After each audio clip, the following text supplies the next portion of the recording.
Salut à tous, j'espère que vous allez bien. Je vous retrouve aujourd'hui pour une nouvelle vidéo et pour vous présenter une nouvelle catégorie sur ma chaîne qui sera le classique du mois.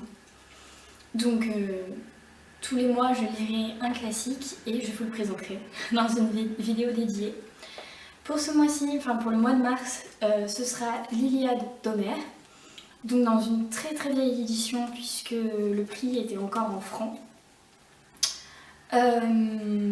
Donc voilà, je vais commencer par vous présenter un petit peu cette histoire. L'Iliade relate en fait une partie de l'histoire de la guerre de Troie. Donc l'histoire commence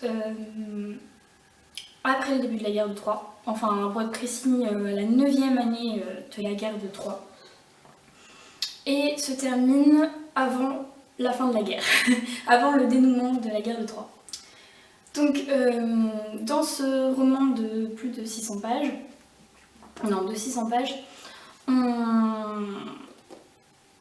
on suit un petit peu ce qui se passe, et notamment la colère d'Achille contre les siens.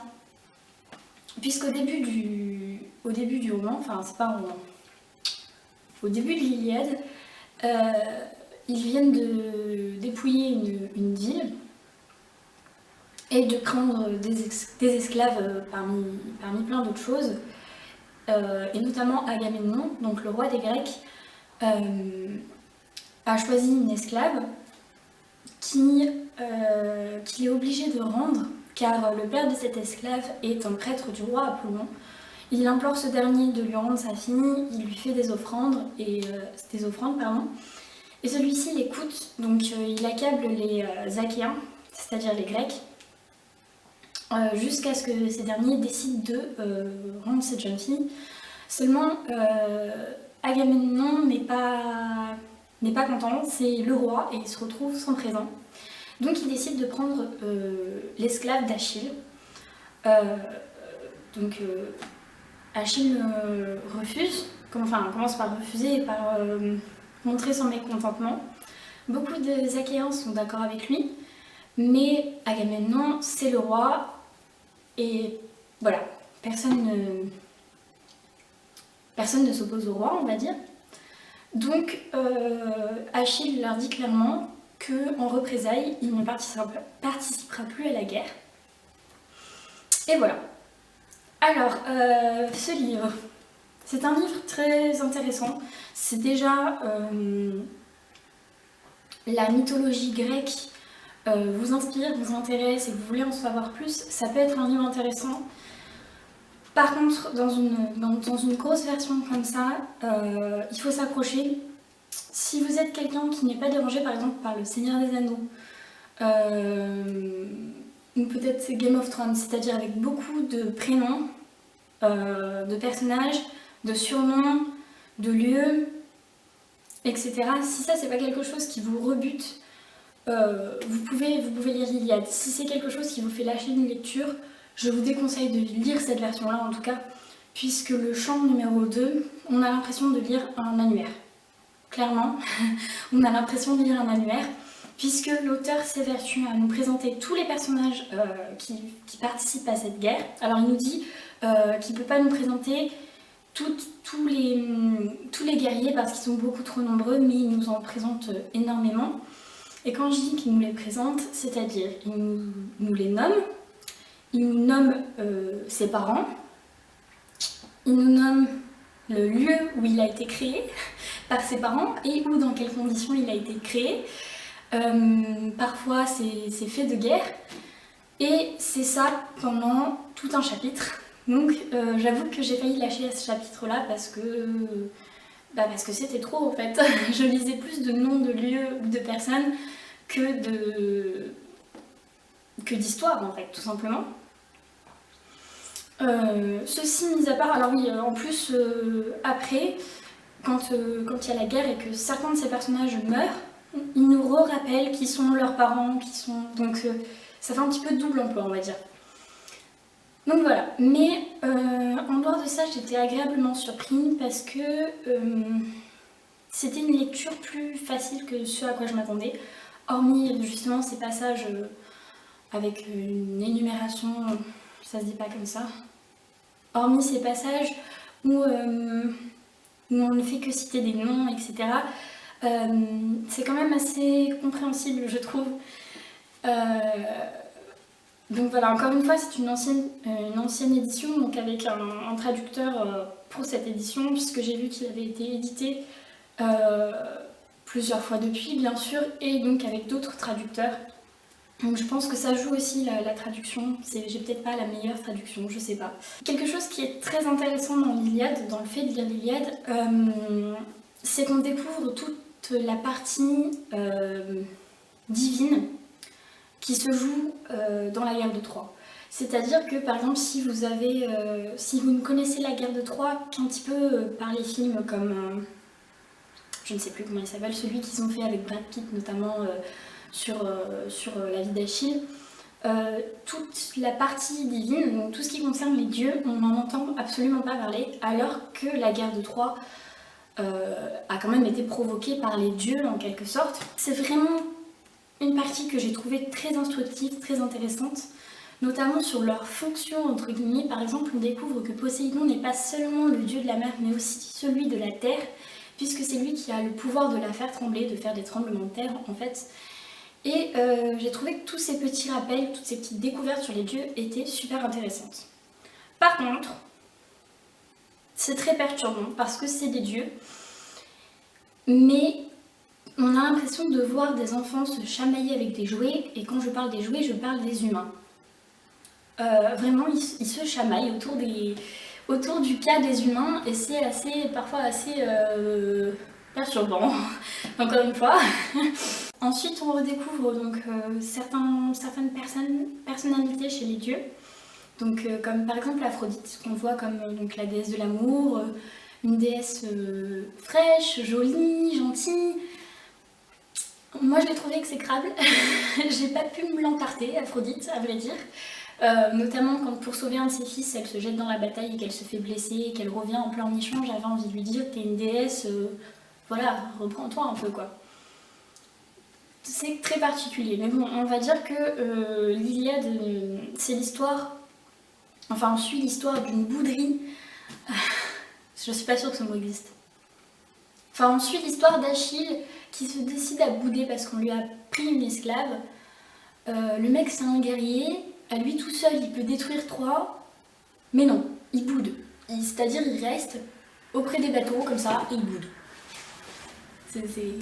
C'est pas trop l'image que j'en avais, je dois dire. Donc voilà, c'est toutes ces petites choses qui font que l'Iliade est assez perturbant. Assez perturbant, intéressant, bien sûr, pas pour tout le monde. Mais voilà, un des points forts de l'Iliade, c'est notamment le côté, tout ce qu'on apprend sur les divinités et sur le rôle qu'ils jouent auprès des humains. Petit disclaimer, quand je parle des divinités, du rôle qu'ils jouent sur les humains, je parle bien sûr de mythologie grecque. Je suis pas en train de vous dire qu'il faut croire aux dieux grecs. Hein. Je n'irai pas vous dire ça, parce qu'en plus pour faire les prières, il faut sacrifier 50 bœufs ou je sais pas quoi, les faire brûler. C'est un petit peu compliqué de prier les dieux grecs, hein. Entre nous. Je voulais quand j'étais petite, parce que je trouvais Athéna trop classe. D'ailleurs, c'est la seule que je continue à trouver badass dans ce livre. Mais j'ai abandonné l'affaire, c'est un peu trop compliqué. Bref, donc voilà, définitivement, ce qui m'a plu, c'est les dieux, même si j'avoue beaucoup m'ont agacé, hein, notamment, comme je vous l'ai dit, Aphrodite, Arès, qui est décrit comme le fléau des hommes, le fléau meurtrier des hommes, enfin quelque chose comme ça. Donc en gros, on dit qu'il adore les guerres, il adore les meurtres et compagnie. Il s'amuse justement à faire la guerre auprès des humains. Et sa sœur Athéna, je crois que c'est sa sœur, c'est sa demi-sœur plutôt. Bref, Athéna le blesse et il remonte auprès de Zeus, père de tous les dieux et tous les humains, pour se plaindre et lui dire qu'il lui passe tout et que c'est pas normal parce que elle l'a blessé et qu'elle complote des choses meurtrières. Voilà. Ce à quoi Zeus lui répond « Rappelle-moi qui tu es, Arès !» Je crois j'ai loupé un truc là. Du coup voilà, vraiment intéressant de voir ce côté un petit peu gamin chez les dieux. d'en apprendre plus sur eux. Plein de choses très intéressantes. Par contre, une des activités principales des dieux, c'est de s'envoyer en l'air. Parce que clairement, entre les dieux qui sont devenus des dieux parce que Dieu et Dieu ont fait crac-crac et que ça a fait plein de petits dieux, ça fait beaucoup de fois le mot dieu ça, et les dieux qui ont fait crac-crac avec des humains, on se retrouve par exemple avec une armée de Troyens et d'Achéens, de Grecs, avec un énorme pourcentage de demi-dieux. C'est-à-dire qu'entre les enfants d'Aphrodite, les enfants de Zeus, les enfants d'Arès, il y en a plein. Il y en a plein. Bon, alors je sais, les dieux sont immortels, il faut bien qu'ils occupent leur longue journée. Mais voilà. En revanche, il n'y a pas de scène de sexe dans l'Iliade, ne vous inquiétez pas. Enfin, il y en a une, mais on ne nous dit pas ce qui se passe. Voilà. Donc je pense vous avoir à peu près dit tout ce que je pouvais vous dire sur l'Iliade, sans trop vous en dire bien sûr. Si jamais vous n'êtes pas trop friand d'une lecture aussi longue, ou comme je vous l'ai dit, avec trop de noms, trop de surnoms. Ah oui, parce que par exemple, Paris s'appelle aussi Alexandre dans l'Iliade. Une fois qu'on a compris, ça va, mais au début on est un peu là, c'est qui celui-là? Donc voilà, mais si vous êtes quand même intéressé, mais que la version entière, les textes intégrales, ça vous tente pas trop, je sais que souvent pour les collèges, il existe des versions où seuls les passages importants sont repris et expliqués. Peut-être tournez-vous vers ça. J'ai été un petit peu feuilletée, alors c'est vrai que dans un livre comme ça, on se retrouve avec un livre, j'exagère un petit peu, mais à peine, un livre épais comme ça, donc d'une 30aine de pages on va dire, mais peut-être un peu plus. Mais c'est justement tous les passages importants qui sont condensés. Ça évite peut-être un petit peu des moments où l'auteur se perd, parce qu'avec tous ces noms, toute cette profusion, c'est vrai qu'on a l'impression que par exemple l'auteur lui-même se perd. Je pense notamment à un passage où un guerrier se fait tuer et son père marche avec les autres guerriers qui récupèrent son corps et qui le pleurent, sauf qu'on a vu que ce même père était mort une centaine de pages avant. Donc voilà, j'ai l'impression qu'il s'est lui-même un petit peu perdu dans ce qu'il disait. Je vous conseille donc peut-être de vous tourner, de feuilleter ou d'emprunter, je sais pas, une version simplifiée pour collège. Comme ça vous pourrez avoir les côtés importants de l'histoire de l'Iliade sans avoir à vous taper des passages un petit peu creux, un petit peu vides. Donc j'ai été feuilletée un petit peu, c'est bien fait. Par contre j'ai pas tout regardé, notamment j'ai pas regardé la part qui est donnée au passage sur les dieux, qui m'a vraiment mal plus plu, puisque sinon pour le reste on vous parle de la guerre, ce qui est bien, il y a des passages où c'est bien, mais sinon c'est un peu lourd parfois, mais voilà, c'est un petit conseil que je peux donner à ceux qui auraient pas envie de se taper toute l'Iliade, mais qui seraient quand même intéressés par son contenu. Donc voilà, j'en ai fini avec l'Iliade, j'en ai fini avec Homère. Et je vous promets que le prochain classique du mois sera sur un classique plus abordable, on va dire. Et que la vidéo sera un petit peu plus ordonnée peut-être. Du coup voilà, je vous retrouve très prochainement pour une nouvelle vidéo. J'espère que celle-là vous a plu. N'hésitez pas à me faire part de votre ressenti en commentaire, ou sur Facebook, ou là où vous voulez. À mettre des pouces dans les airs si ça vous a plu. Si vous voulez voir plus de classiques, mettez pas trop de pouces en bas, je vous promets, il y a des classiques intéressants. Et voilà, je vous retrouve bientôt.